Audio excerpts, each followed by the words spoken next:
नमस्ते dear students, welcome to PT education. मेरा नाम है कीर्ति पंकज सरंगी एंड इस लेक्चर में हम देखेंगे अनएम्प्लॉयमेंट अलाउंसेस के बारे में, जो कि गवर्नमेंट ऑफ इंडिया ने अनाउंस किया है और इसको अटल बीमित व्यक्ति कल्याण योजना के साथ जोड़ दिया गया है। तो ये अलाउंसेस किस किस को मिलेंगे, क्यों मिलेंगे, इसके प्रावधान क्या हैं, तो सारी चीजें इस लेक्चर में हम देखेंगे। बने रहिए मेरे साथ अंत तक।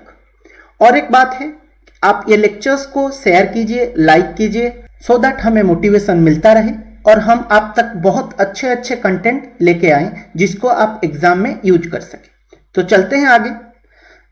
अनएम्प्लॉयमेंट तो इंडिया में था ही पहले से, और उसके ऊपर आ गया कोरोना महामारी, और कोरोना महामारी में लॉकडाउन, शटडाउन्स ये सब आ गए, तो अनएम्प्लॉयमेंट रेट बहुत बढ़ गया। आप देख सकते हो centre of monitoring Indian economy के रिजल्ट्स, जो कि है 8.5% आ गया जून के महीने में। तो ये अपने पिक में थे, सारे इंडस्ट्रियल वर्कर अपने जॉब खो चुके थे, और जुलाई अगस्त में तो ये बहुत खराब आ गए। आप देख सकते हो यहाँ पे रिजल्ट्स हैं, लाइव मिंट का ये रिपोर्ट है। India's unemployment rate is 9.1% and rural economy की अगर बात करें तो 8.37% and 8.87% in August third week. तो इतने लोग जब अपने जॉब खो रहे थे तो सरकार पे तो प्रेशर आना ही था। तो लेबर मिनिस्ट्री एक स्कीम के साथ आया जिसको बोला जाता है अनएम्प्लॉयमेंट अलाउंसेस। तो अनएम्प्लॉयमेंट अलाउंसेस, ये इंफोग्राफिक आप देख सकते हो, लोग बोल रहे हैं कि हमारे पास जॉब नहीं है, पैसा नहीं है, तो हम क्या करें। तो अलाउंसेस आया from the government, that is government to offer 50% salary for 3 months as unemployment allowances to ESIC members. Now you have to remember this ESIC members who lost their job or are on the verge of losing jobs. मतलब ये lockdown में वो सब job खोने की कगार में है या फिर जॉब खो चुके हैं, तो उनको 90 डेज का सैलरी मिलेगा, वो भी आधा। तो लेकिन ये सिर्फ उन्हीं लोगों पे लागू होगा जो कि अपना जॉब मार्च 24 के बाद खोए हैं एंड दिसंबर 31 तक अपना पीरियड दिखा सकते हैं कि वो इन्हीं बीच में अपना जॉब खोए हैं। तो आगे चलते हैं। तो 50% सैलरी फॉर 3 months किन लोगों को मिलेगा? जो इंश्योर्ड पर्सन है बाय द ESIC। ESIC क्या है? Employ state insurance corporation. तो मिनिमम 2 साल के लिए ये इसी एम्प्लॉय स्टेट इंश्योरेंस कॉर्पोरेशन के अंडर इंश्योर्ड होंगे, एंड जब उनका जॉब गया होगा उससे 78 डेज पहले तक वो इंश्योरेंस कॉर्पोरेशन को अपना पैसा दिए होंगे। वो कंट्रीब्यूशन क्या होता है आगे हम पढ़ेंगे। तो स्कीम से अराउंड 30 to 35 लाख वर्कर्स को रिलीफ मिलेगा, लाभ मिलेगा, एंड इस स्कीम को अटल बीमित व्यक्ति कल्याण योजना के तहत लागू किया गया है। तो ये दोनों ESIC एंड अटल बीमित व्यक्ति कल्याण योजना आगे हम पढ़ेंगे, देखते हैं। तो अटल बीमित व्यक्ति कल्याण योजना क्या है? तो ये पहले इंट्रोड्यूस किया गया था 1 जुलाई 2018 को, एंड बहुत जल्दी इसकी जरूरत आ पड़ी। सरकार भी सोच रही होगी कि 2 साल में इतना हमने कितना अच्छा प्रेडिक्शन किया था कि ऐसा एक स्कीम लेके आए थे।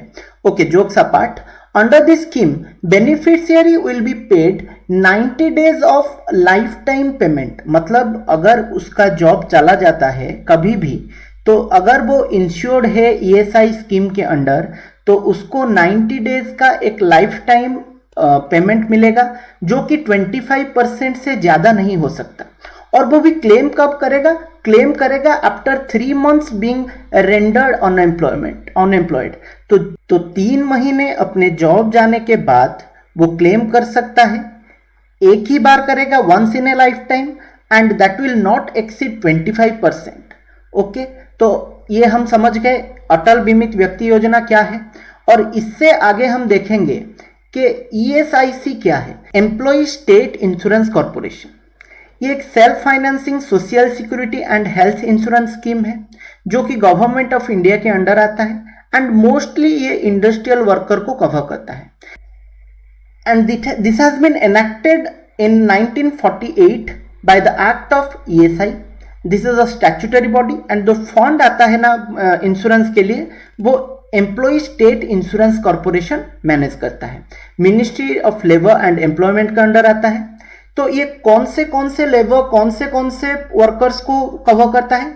जो कि 21,000 अर्न करते हैं या फिर उससे कम करते हैं, 21,000 या उससे कम, तो ऐसे एम्प्लॉइज के लिए जो एम्प्लॉयर होते हैं उनके, वो 3.25% कंट्रीब्यूट करते हैं टू दिस स्कीम, एंड जो एम्प्लॉय होता है वो 0.75% करता है। तो कुल मिला दिया जाए तो 4% जाता है to the employees insurance scheme. तो इसे उनके लिए कुछ हॉस्पिटल्स बनाया जाता है, बेड्स होता है। तो आप इसे एक सोशल सिक्योरिटी स्कीम समझ सकते हो for the low earning employees of the government और प्राइवेट सेक्टर, पब्लिक सेक्टर, जो 21,000 से कम अर्न करते हैं। एंड जो 137 रुपीज से पर डे कम अर्न करते हैं उसको ये 0.75% देना नहीं पड़ता है, उनको एग्जेम्प्ट किया जाता है। ये स्कीम बहुत इंपॉर्टेंट हो जाता है क्योंकि कोई भी सोशल इमरजेंसी, हेल्थ इमरजेंसी उनको पॉवर्टी लाइन के नीचे ला सकता है। एंड अल्टीमेटली ये स्कीम से 13.56 करोड़ पीपल बेनिफिट पाते हैं and 3.49 crore families will be benefited. और आप समझ सकते हो इस कॉरपोरेशन के चेयरमैन कौन होंगे, union minister of labour and employment. तो आप मुझे कमेंट थ्रेड में बताइए कि हमारे minister of labour and employment कौन है। ये मेरा क्वेश्चन है आपके लिए। चलते हैं आगे। अभी तक तो हमने अटल बीमित व्यक्ति कल्याण योजना पढ़ लिया, ESIC पढ़ लिया, लेकिन जो लोग कोविड-19 से अफेक्टेड हुए थे, जिनके लिए ये अलाउंस आया था, उसको कैसे इनकॉर्पोरेट किया इन दोनों स्कीम में, वो पढ़ते हैं। चलते हैं। अटल बीमित व्यक्ति कल्याण योजना में जो पहले 25% एवरेज वेज था पेबल, तो वो उसको बढ़ा के 50% कर दिया गया है इस स्कीम में। नाउ जो 90 डेज वाला स्कीम आया था पहले, 90 डेज तक आपका जॉब अगर जाए उसके बाद आप क्लेम कर सकते हो, अभी 30 डेज के बाद आप क्लेम कर सकते हो।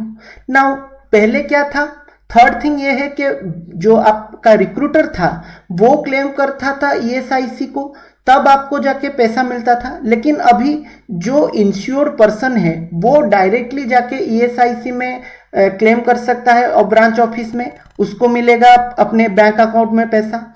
एंड लास्टली ये चेंज किया गया है, जो पहले था कि जॉब जाने से 78 डेज, एग्जैक्टली 78 डेज तक आप अपना इंश्योर्ड मनी देना जरूरी था, वो अभी हो गया है कि 2 साल में किसी भी 78 डेज, जो कि 3 कंट्रीब्यूशन पीरियड में आता है, आप वो अगर दे चुके हो तो आपको ये स्कीम से फायदा मिल सकता है। मुझे लगता है कि मैं आपको ये सारी चीज़ें बहुत अच्छे से समझा पाया हूँ। थोड़े से टेक्निकल थे लेकिन आप मेरे साथ बहुत अच्छे से समझे होंगे। तो अगर अच्छा लगा हो तो लाइक कीजिए, शेयर कीजिए और आगे देखिए कि हम कौन से अच्छे टॉपिक्स लेके आते हैं। तो चलते हैं अपने एंड की तरफ। These are some resources of PT. Please do refer them. They will definitely help you tremendously in your examination. Just go for a try. Okay. Thank you. Best of luck.